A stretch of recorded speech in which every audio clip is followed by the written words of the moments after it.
Хүйс нарчаасны хоёр асуулт байна. За энэ хөл бол бас хэрэгтэй бол айгүй олон байрны залилангууд ер нь гарсан гэдэг бүгдээрээ ярьсан. Манай хаан улдүрхт нисхийн цагаан хаалга гэдэг хотхон 500 иргэнийг хохироогоо давхардуулаад зардсан маш олон тохиолдол гараад бас энэ хэдэн жил бараг үргэлжилж байгаа юм. Маргаанууд явж байгаа. Энийг тасцад одоо хэрэгтэй хуйлаа гэж нэгдүгürt ойлгож байна. Гэхдээ хоёр зүйлийг асууя гэж бодож байна. Одоо ингээд баригдаж байгаа орон сууцны төслүүд дээр өөрчлөсөн захиалгыг тэмдэглээд нийт ил тод зарлана гэхлээр сайн зураг гишүүнээ одоо ингээд гайгүй төслүүдийг бушуухан төрүүлж очиж гэрээ байгуулад олон зугаар нь дарж гэрээ байгуулдаг байрны ченж зүйлүүд их болсон гэдэг байгаа шүү дээ. Одоо энэ хурдын төслүүд дээр бол ялангуяа төрүүлээд хэдэн 10-аар наваад дарчдаг. Ийм хүмүүсийн нэр ил тод болох уу? За манайхан бас хардаж ярьдаг.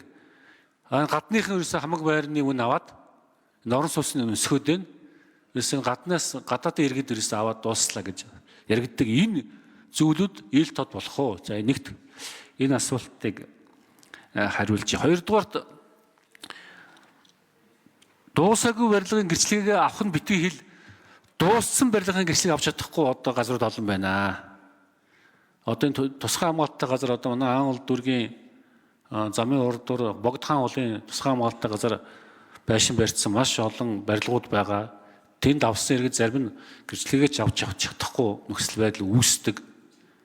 Энэ хүмүүс төр энэ хууль хэрэгж чадах уу? Тусгай хамгаалалттай одоо газар орон сууцад хэдэн 10-аар нь бариад байгаа шүү дээ. Энэ хүмүүс төр энэ хууль одоо хэрэгж чадах юм уу? За ийм хоёр асуулт байна. За хууль хариулъя. Сайн зураг гишүүн. За бид нар бас хүний хувийн мэдээллийг хамгаалах тухай хуультай. Тийм учраас энэ хуулийнхаа хүрээнд энэ мэдээлэл ил болох юм. Яг тухайлан Жокгүй алдарч авах Прөвжовын сайн зураг гэдэг нэр бол гарах боломжгүй. Тухайн магадгүй одоо нэг орцтой байрны 10 тод дээр гэхэд захиалагтай банкны процент байгаа буюу тэмдэглэгээ хийлэгдсэн гэдэг л төлөв гарч ирнэ. Эрхийн төлөв. Түүнээс биш одоо яг одоо А гэдэг этгээд Б гэдэг этгээд гэдэг нэр усаараа гарах боломжгүй. Гэрээ байгуулж байгаа энийгээ эрсдлээ явна. А гэдгээд нь одоо лавлгаагаа аваа ч юм уу ингээд цаашдаа явах юм. Тэрнээс биш үндэ хэлэхэд одоо бас хүний одоо овг нэрээр нь бүх зүйл зарлах тийм боломжгүй гэдэг зүйлийг би бас танд хэлье.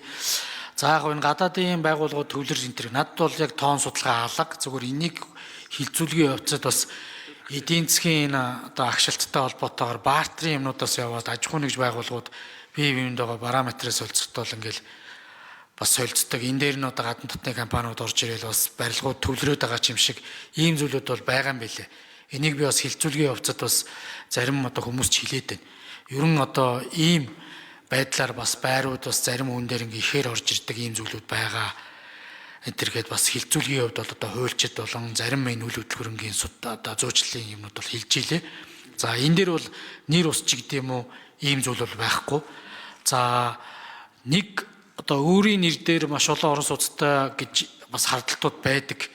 Энэ бол бас тийм усын бүртгэлийн ерөнхий газар дээрээс авч үзэж байгаа мэдээлэлээр бол харьцангуй цөөхөн л иргэд байд юм билээ. Энэ дээр бас хоёр болон түүнээс дээш орон сууцтай иргэдийн мэдээллийг тоогоор нь бас боломжтой бол манай усын бүртгэлийн ерөнхий газрын хэлээд өгөөч. За тусгай хамгаалалттай газар нутгийн хууль бол удахгүй орж ирээд бас энэ асуудал дээр нэг гарц гаргалгаа гаргах гээд манай Батүлцийн Батэрдэн гишүүн бас ажиллаж байгаа юм байлээ. Одоо бол түрүүчээсээ бас гэрчлэгээ олгогдсон энэ байшингуудын дандаа аялал жуулчлалын орон сууц гээд хуулиа зөрчиж гэрчлэгээ олгосон шүү дээ хүчээр. Тэгээ зарим нь ингээд зогсчихсан ийм л байдалтай байгаа. Тэгэхээр тусгай хамгаалалттай газар нутгийн асуудал бол энэ хуулиар би бүрэн хариулт өгч чадахгүй. Газрын суурь эрхийн асуудал нь эхлээд зөв болж иж дараа нь энэ одоо дээр нь баригдж байгаа барин сууц гэдэг юм үйл хөдлөх хөрөнгө гэдэг бүхэл одоо биомороо зөв болно. Тэгээд ямар ч байсан Батэрдэн гишүүн маань хаврын жуулгандаа энэ хуулиа өргөн барих юм байлээ. Намрын жуулганаар энэ хуулийг бас нэг одоо зөв концепцээр нь за энэ тулж байгаа үүссэн энэ асуудлуудаа нэг цэг тавиад тэгээд нэг зам мухарлаад явах юм байна гэсэн ийм ойлголттой бас мэдээлэл солилцоод явж байгаа. За алдарч явах гэж тодруулъя. За ер нь бол ойлголоо. Тэгэхдээ манай Батэрдэн гишүүн санаалж байгаа энэ тусгай хамгаалалттай газар ялангуяа энэ нисхийн армаг зайсанд баригдаж байгаа орон сууцууд улсын гэрчлэгээ авч чадахгүй байгаа явдал дээр хуулийн гарц гаргалгаа одоо санаачлаад явж байгаа. Ер нь энэ замын урд яармгийн замын урд байгаа айлуудыг тусгай хамлаас гаргахгүй бол нөхцөл байдал нэлээд хүнд байгаа. Энэ дэр одоо би бас дэмжиж ажиллана гэдгийг илэрхийлье. За гол нь сайн зэрэг гишүүний одоо энэ нэг юм сүүлийн үед ийм байрны тийм ченж маягийн хүмүүс их болчиход байна л да. Энэ дэр хэдүүлээ одоо энэ өргөн байрсан хуулийн чи хүрээнд тэмцэж болохгүй юу? Тэгээ бүр тэрнээс хамгаалаад одоо орон сууцны компаниуд ч айгүй нарийн арга хэрэгжилж тэгэхгүй бол орж ирэх хэдэн арбаар нь захиалцдаг. Тэгээд дамлан одоо зардаг ийм хүмүүс одоо маш олон болцсон байна. Энэ дээр одоо энэ хуулийн юун дээр чинь гаргалгаа энэ төр байна уугүй юу? За хууль санаач хариулъя. Дараад нь улсын мөртгөл хариулъя. За яг одоо ченжүүдийг бидэд бас буруутгаж болохгүй. Энэ бол одоо яг иргэний хуулийнхаа дагуу л гэрээний чөлөөт байдлын дагуу л энэ хөрөнгүүдийг бас шударгаар олж авч байгаа илүү дээ. Янз бүрийн байдлаар бусад мөнгө эргэлдүүлээд зөв болгож байгаа бол энд бол тусдаа асуудал. Энэний гол бодлогын асуудал нь орон сууцны нийлүүлэлтийг сайжруулах асуудал байна. Тэгэхээр энэ нийлүүлэлт сайжирж иж өөрөө орон сууцны юм доктортой болно. Бас дээрэс нь ченжүүд их хэмжээгээр төвлөрүүлж худалдаж авах байдал буурна шүү дээ.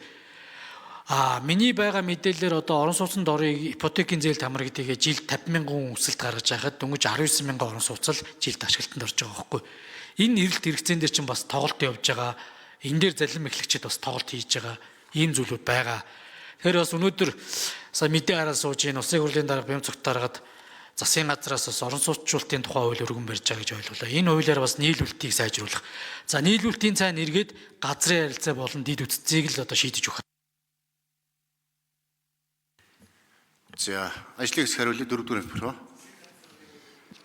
За улсын бүртгэлд 2026 оны 3 сарын 31-ний байдлаар нэг орон сууцтай 418,276 иргэн, 2-оос 4 орон сууцтай 89,207 иргэн, 5-аас дээш орон сууц өмчлөдөг 2,250 иргэн, анхны бүртгэлээс хойш өмчлөх хэрхээ шилжүүлээгүй 215,766 иргэн бүртгэлтэй байна.